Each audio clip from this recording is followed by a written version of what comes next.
We find ourselves here on January 23rd, less than 2 weeks before session, with news that we as a state have excess revenue above and beyond what we have budgeted for and allocated in the current fiscal year and the next fiscal year. Between the rainy day fund and what the most recent reports with regard to this excess revenue come up with, we're looking at about just shy of $1 billion in excess revenue over the next year or two fiscal years. The question is, what do we do with it? I have a fairly good guess that we as a legislature will spend the majority of this legislative session deciding just that.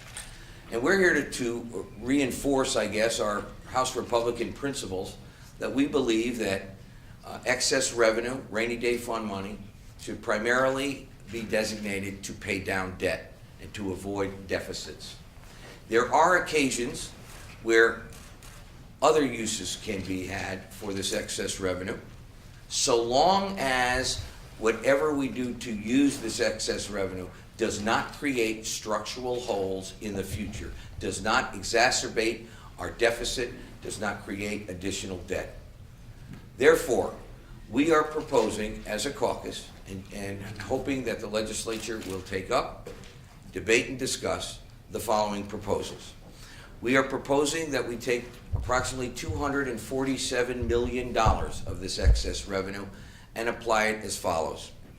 First of all, we call for the elimination of the remaining unemployment special assessments that have been imposed on every business in the state of Connecticut. Let me explain. Unemployment taxes are paid by businesses and credited to the state's unemployment compensation fund, which is then used to pay unemployment benefits to eligible claimants. Due to the recent recession, Connecticut's fund ran out of money at the end of 2009. This forced the state to borrow more than $800 million from the federal government. Interest on the loan was waived for a period of 2 years. That grace period was not sufficient for Connecticut to pay the debt in full, and therefore the federal government began charging us interest. The law required us to impose a special assessment just for purposes of paying off that interest on all employers in order to pay back the loan. The Department of Labor Commission in 2011 estimated that those interest charges to be paid over a 6-year period would amount to $130 million for the life of the loan. So since then, each business in July gets a bill. It's a bill specifically to be paid for the interest on the loan that we borrowed from the federal government. Every business in the state of Connecticut. That loan has 3 more years to go. Businesses have already paid about $71 million. They owe about $60 million. Our proposal is to take $60 million of our excess revenue and prepay that interest in full to relieve every business in the state of Connecticut, especially the small businesses, the hundreds of thousands of small businesses, from receiving that bill in July. The use of that excess revenue does not create a structural deficit in that it is a one-time payment for a fixed one-time debt that would be paid off in full, relieving the businesses of that burden. That would cost approximately $60 million of that excess revenue. In addition to that, our second plan is to restore the sales tax exemption on clothing and footwear starting April 1st, a full 14 months ahead of schedule. By way of background, the clothing and footwear exemption began in 1995, and the threshold was changed several times since then, either a $50 threshold or a $75 threshold for the exemption. The exemption was established in recognition of the fact that clothing is a basic human necessity, and no one, especially low-income families, should be burdened by a tax that would increase the price of clothing. For the first time in 26 years, Governor Malloy and the Democrats eliminated the clothing and footwear exemption in 2011. They quickly reversed course, and in last year's budget, the exemption is scheduled to restart beginning June 1st, 2015. Our proposal is to restore the exemption 14 months earlier, starting April 1st of 2014.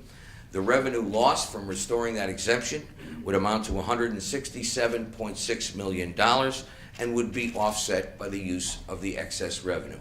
Once again, this would be a one-time application of excess revenue. It would not create a structural hole down the road in that that exemption was going to reappear in June 1st of 2015 under current law. The third proposal, we are calling on the restoration of the sales tax exemption on non-prescription over-the-counter medications starting April 1st, 2014. Again, by way of background, the sales tax exemption on prescription drugs began in 1985. The exemption was established in recognition of the fact that everyone uses non-prescription drugs to help cope with injuries and ailments that may occur in everyday life. And no one, again, especially low-income families, should be burdened by a tax that would increase this cost. As with the clothing exemption, for the first time in 26 years, Governor Malloy and the Democrats eliminated the non-prescription drug exemption in 2011. As of now, Democrats have no plan to restore this exemption. This exemption brings in revenue. Now that we are taxing, under current law, over-the-counter non-prescription drugs, it brings in $17 million worth of revenue. We are proposing to eliminate that tax and therefore have to make up for that revenue to avoid creating a structural hole. Our proposal is to, in 2014, use approximately $5 million of the excess revenue to accomplish that goal. In 2015, to use approximately $7 million of that revenue to accomplish that goal.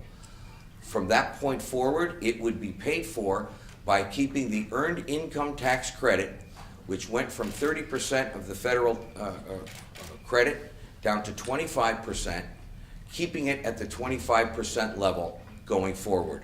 It is scheduled to increase to 27.5% next year and back to 30% the year before.